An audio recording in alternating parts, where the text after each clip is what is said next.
Hello, everybody. Welcome to another episode of Moving into the Future. Today, I'm joined by my good friend, Pat O'Brien, president of 3MD Relocation Services out of Chicago, and our very good OMA partner. Pat, how are you today? Great, Jack. Thanks for having me on today. This is great. I'm very excited.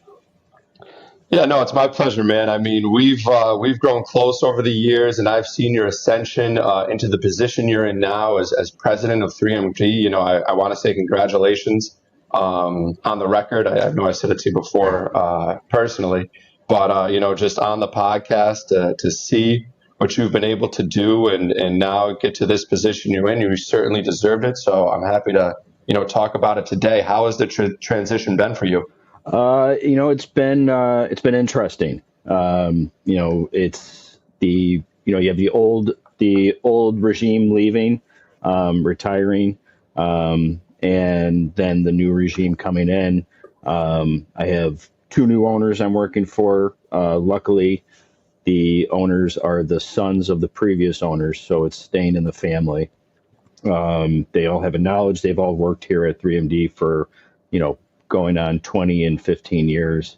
So they're not new to the whole process, but the process is interesting because, now we're trying to implement the new things that we're learning, that need to be done in this day and age. A lot of the guys, the previous owners are, they're old Allied residential guys. They've been in the business for 50 years. They were with Joyce Brothers moving in storage back in the day. And now they started 3MD going strictly commercial, but it was still more of a paper kind of society here at 3MD. And we're trying to implement the technology to try to make us stay with what everybody else is doing. And, through OMA, we've been able to find out what everyone else is doing. And we realize that that's the bar we need to set for going forward.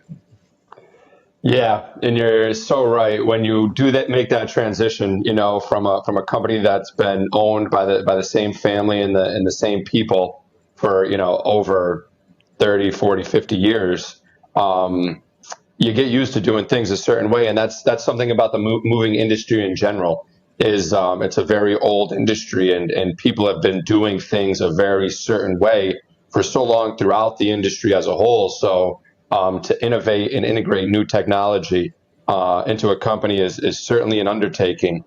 Are you looking to do this more so from a total landscape project management standpoint, estimating? Are you looking to sell this type of technology almost to the client and let them know, like, see, this is how we're updating and innovating our processes to make 3MD a better service for you? What's it been like really getting a total overview of the company now? Because in your previous position, you were more focused on sales and marketing and that aspect, but now you're getting into the financials and the entire operations of a company and everything that goes into it. So how has that transition been for you in the way you approach your position? Scary. Yeah. I'll be honest. Before, when it was all I was sales driven. It was, I don't care how we do it, what I sell, just get we're getting the job and we're getting it for the price and we got to stay in that price. And, we're pushing so that we're making our cash. Before it was, yes, I'll do that. Yes, I'll do that. Yes, I'll do that. Anything is possible. It's been a very big learning curve now when I see the books, when I see the financials, and the salesmen come to me, they go to the sales manager and the sales manager comes to me and he's like, we want to do this, this, and this. And it's like, all right, hold on. We can't do everything that fast. We still have to think about the bottom line. We still have to keep the lights on in the place. But it's been a very interesting way working with a CFO on, okay, we do need to implement certain things, new software program that incorporates proposals, ties all our systems together. So accounting is talking to the warehouse is talking to dispatch, the dispatch is talking to the bank, everything's a constant loop. And it's a big undertaking with just one thing where when I walked into the position, I was like, we're going to get a new warehouse, we're going to do new software, we're going to buy 3 new trucks, we're going to hire 5 new salesmen, and then you start digging into it, being like, okay, all the salesmen come with benefits. That's a huge cost. Trucks, yes, 5 is what we want. Let's start with 2. We're not going to buy a warehouse. Let's rent a warehouse, and, then it comes down to, yes, we need the software. Let's get the software going so that at least our proposals look professional and they tie in with some small videos and whatnot, but we can sell ourselves as professionals, presenting a professional package to our clients and our future clients as well. Absolutely. And, sales is where it all starts too. So you want to add the trucks, you want to add, the warehouse, this and that. But it all starts with sales, and that's where your background lies. And I know you've certainly grown as a salesperson over the years. How are you implementing that sales mindset into the growth position you're in now? Well, when I say growth position, I mean like growing a company. How are you using your sales astuteness and knowledge to build a better company, maybe in places where it wasn't in the past, for one reason or another? Is it that estimating technology and tools? Or are there other ways you're looking to do that as well? The estimating and tools is definitely one part, but I think that's the final layer of it. The bigger thing that we're concentrating is, we have to be national players. So I've hired a consultant. I didn't know where to start, and, I know other companies have gotten lucky with finding people that were upset with other companies and when they're able to grab a national salesman, but I didn't know the process of going around that.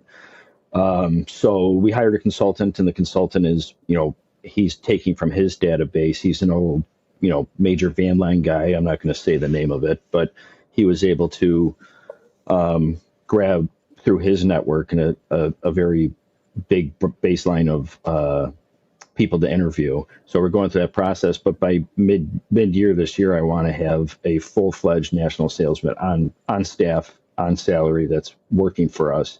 And it doesn't have to be in Chicago. I mean, it being in New York, you have national salesmen from every single company that might be based in Denver, but, they're in New York trying to hit up New York business. So we're going that route. But also looking at other stuff with, first mile, final mile shipments, FF&E, which is huge.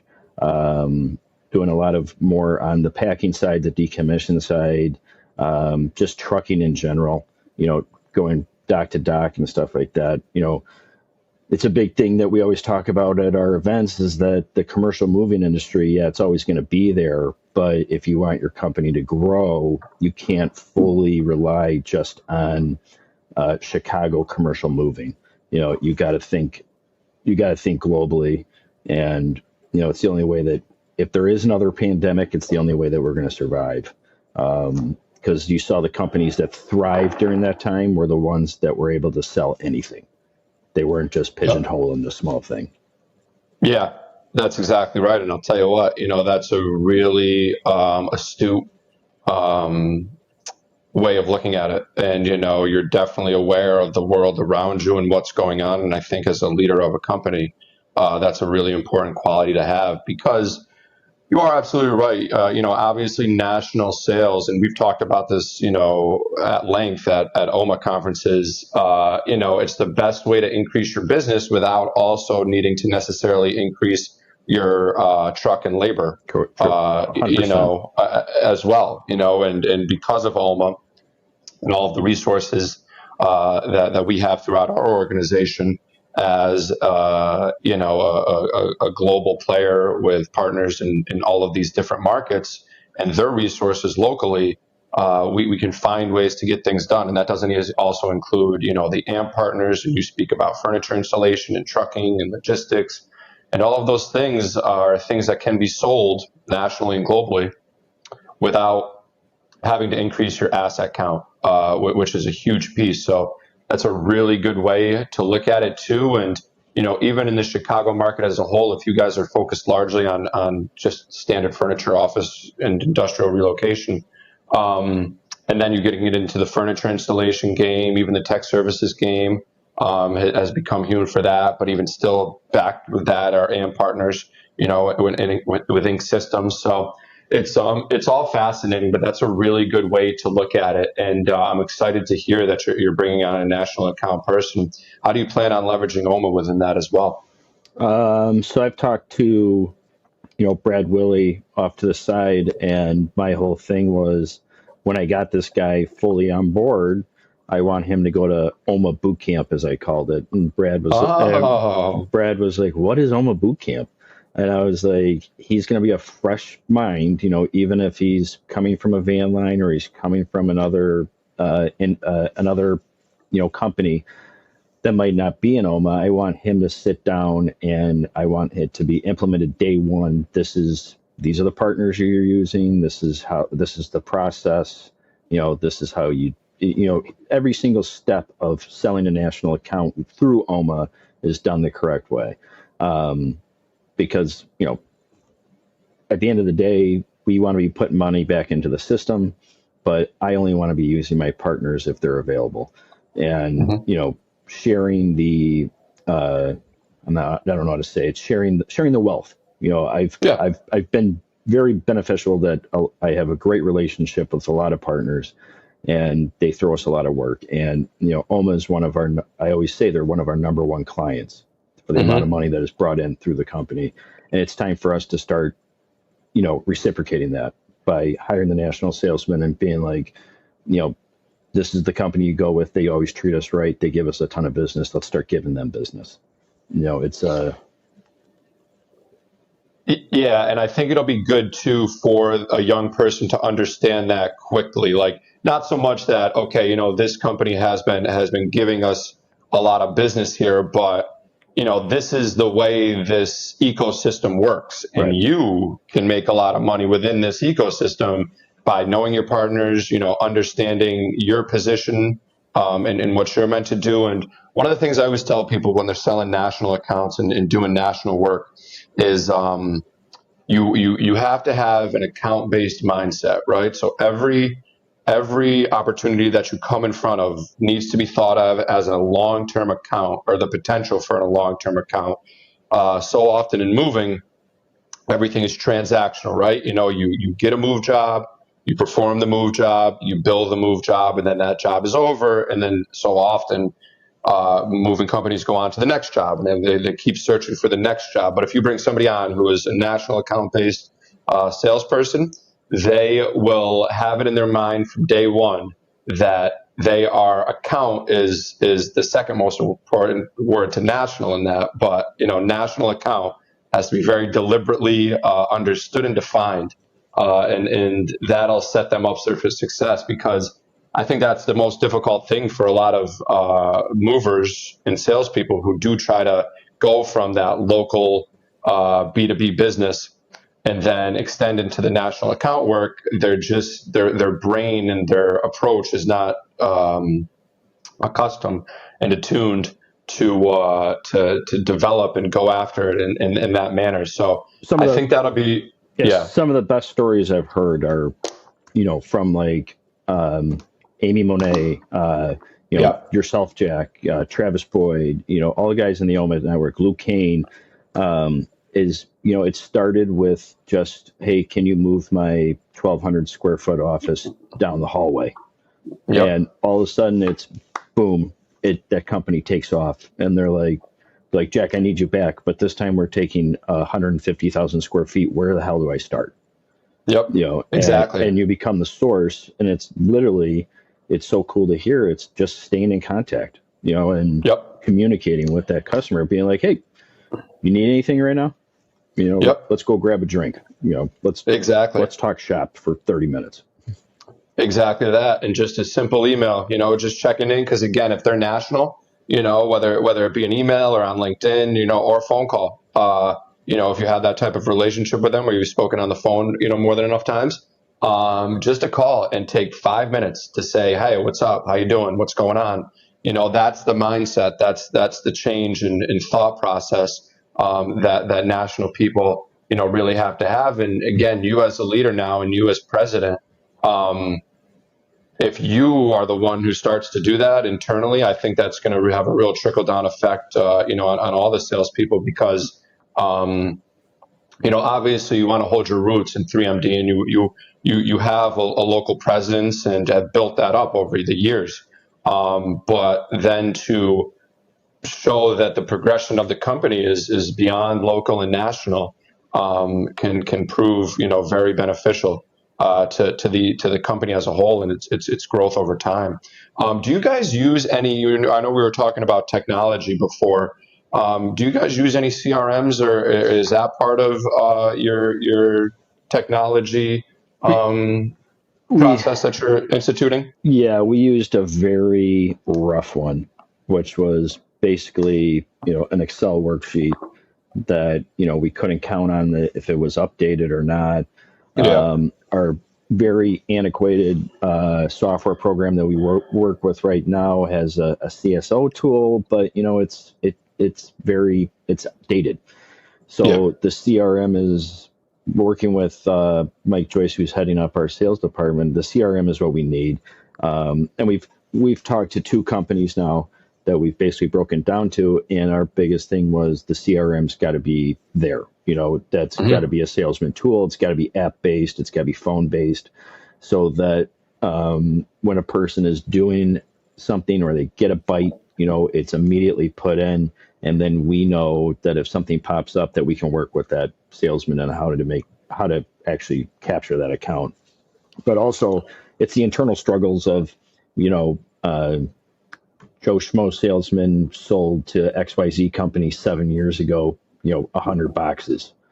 And now XYZ company's doing a 500-person restack. Right. And that Right. salesman's like, that's my account. And it's like, well, when's the last time you touched them? Yeah. Right now we have no way of doing that. But if he pulls up a CRM being like, I was talking to Scott from facilities the last 3 weeks, he might have been talking about baseball or football, but at least he was talking to him. And we know, like, yeah, or give that lead to him, because he is the one actually talking with the customer. Yeah, and exactly. And that's why I asked too, is because if you are working, as an account-based company and have people who are account-based on there, that'll give them the paper trail necessary to see, like, who have I been in touch with? Who do I need to get in touch with? And things like that. We're still working on it at the advanced group too. And it's difficult. And especially too, when you mentioned it before, where you might have salespeople in different markets, who aren't necessarily communicating, not even every day, but, every week, every month, and in a large extent. Well, let's be honest, It's important. and be honest with you. You're a salesman. I didn't like to share anything that I was doing. It was, Yeah, I yeah. would collaborate and stuff like that. But if I had a juicy something, Oh yeah, oh yeah. I was holding that. I might have told my boss, but Right. for the most part, it's like, hey, that's mine. I've been working on that for a while. But you need to have Right. the backup. You need to have the tracking, and for bringing in a new salesperson, it's like, all right, here, float through here. Obviously these are all established customers that we've done work for in the past, but find out find out who hasn't touched one of these guys in the last 2 years, and start going Yeah. after them. Reintroduce the company, reintroduce yourself. Exactly. Exactly. That's low hanging fruit a lot of times too, Right. because they know what 3MD is, and now they just need to get to know you, Right. and that's pretty easy. And then, obviously, I know we've been a part of FLOMA, Future Leaders of OMA. We helped establish that group and are coming up on our graduation, and I'll be seeing you tomorrow. When do you get in tomorrow, anyways? Tomorrow morning, I get 10:45 in the morning. My flight leaves Chicago at 7. Nice. Oh, nice. Good. So yeah, you're here. So yeah, I'll get in early too. But I know that's been very helpful to you in your growth. And I know you've spoken about it on this podcast and elsewhere. But now that you've gotten to this position as president of 3MD, and we're coming to the end of our training and group as a whole. I don't want to say that because I know the group's going to stick around. But as far as our training goes, it's coming to an end. How, in retrospect, how massive has that been for you to get to the position you're in, and now understand too? Okay, I'm leading a company. I am a leader. It's real, and how you're going to approach that position. Yeah, the biggest thing that the groups taught me is that you have to rely on others. You can't be steering the ship by yourself. There's the 8 of us in the group that, I mean, I think we constantly are bouncing ideas and questions off each other in Slack, just trying to get, another person's opinion of what's going on and what they would do.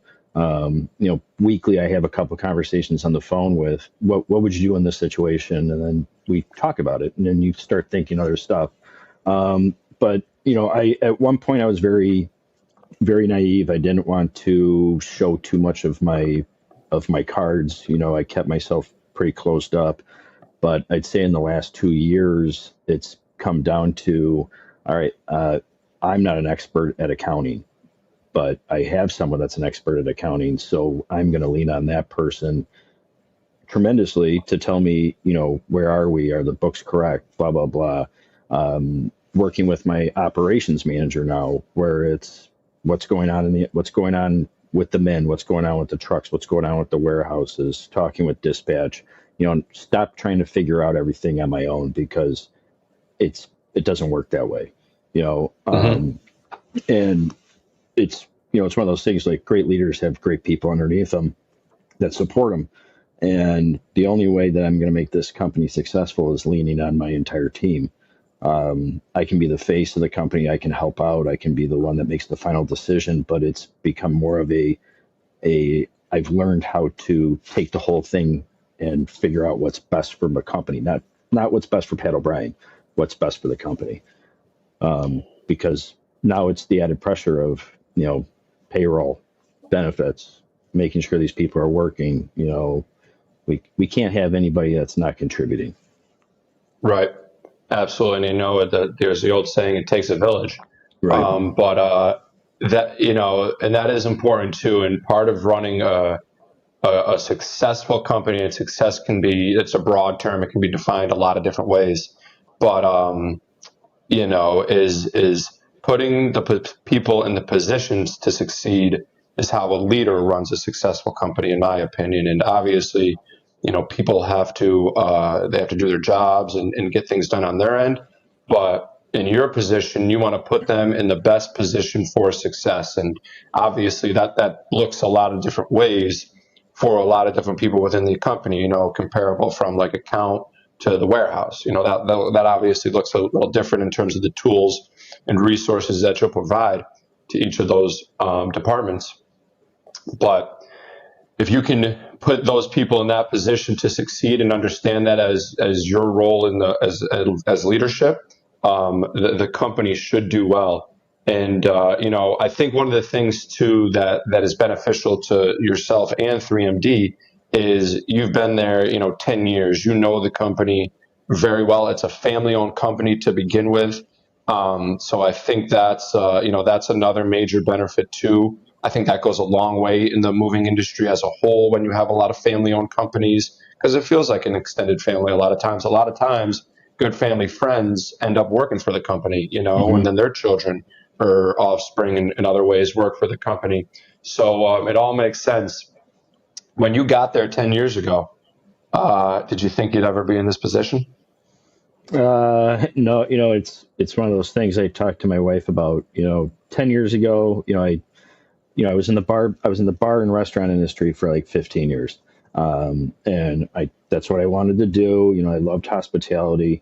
But then when I got married, it was fine. The first kid was fine. As soon as my daughter Ella came, uh, my wife's like, okay, you working, 95 hours a week, you know, getting home at 5 in the morning is not helping us at all. And I was distant. I had to do stuff. And I went to my uncle who owned the company at the time, and I was like, hey, what can I do? I was like, I need to get out of this industry. And before that, I'd worked at Joyce Brothers Moving and Storage for about 5 years. I was on the trucks, I was on the street, did a little bit of project management. For the most part, I was just a warehouseman. I was a mover running small crews. So I had an idea of what moving was all about. It's in my blood. But I started as a project manager. And I thought that was great. PM and jobs. It was fun. Give me a huge project. I'll run it for 3 months. I'll make it successful. But the problem was, it's a good problem, is that I started getting noticed by other people in the industry. They wanted, why can't you just be the salesman for this? Why can't you just do this? So I gradually went into sales. I succeeded at sales.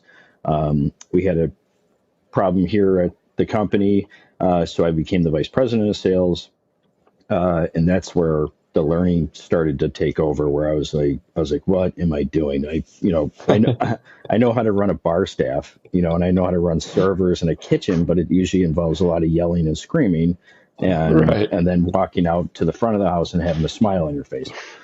So I had to switch my whole persona around a little bit. But a long way of answering your question, no, I didn't. I didn't think that this is where I'd end up. I love it. I love the pressure. I love meeting everybody. I love the relationships that I've built. I remember going to my first OMA conference, like the second year I was here in St. Louis. There was 40 of us, in a small room. Half of them, Doug wasn't even hired yet. And, it was like, made some great friendships there, but, it's just seeing that process go up, my company go up, how I've learned and thrived. It's been cool, and now I don't know what else I'd do. That's the scary thing. I don't know. I'm like, I know how to run a bar and I know how to run a moving company, two completely opposite things. But I'm always scared of, like, I'm going to lose. What happens if I go under? I'm going to lose all those friendships with all those guys, like my best friends now are a bunch of movers from around the country.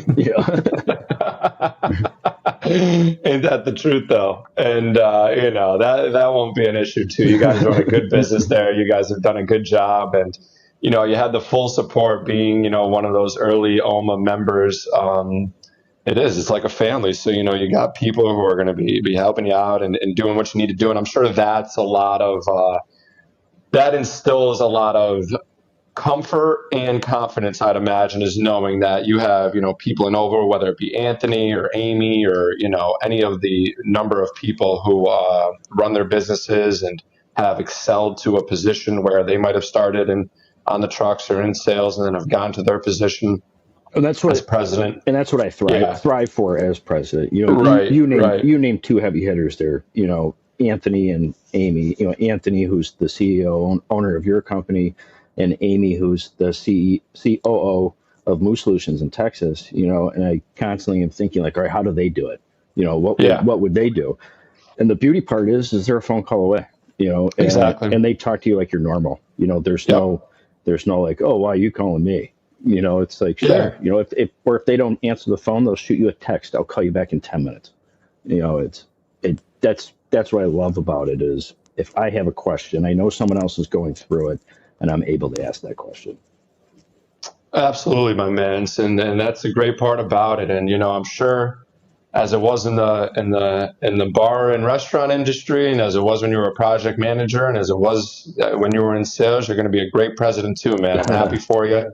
Appreciate it. I'm excited. See, I've just been introduced to our world, in the last 3-4 years. But I love being a part of it. And, seeing everybody grow and excel and doing it together is the best part. And we got this podcast to, document it all out too. So that's great as well. So I appreciate you coming on, Pat. Looking forward to continued growth, and I'll see you tomorrow. I'll see you in the morning, Jack. Yeah. Travel safe, brother. All right. All right. Thank you. Yep. Thanks everybody for listening. We'll see you next time.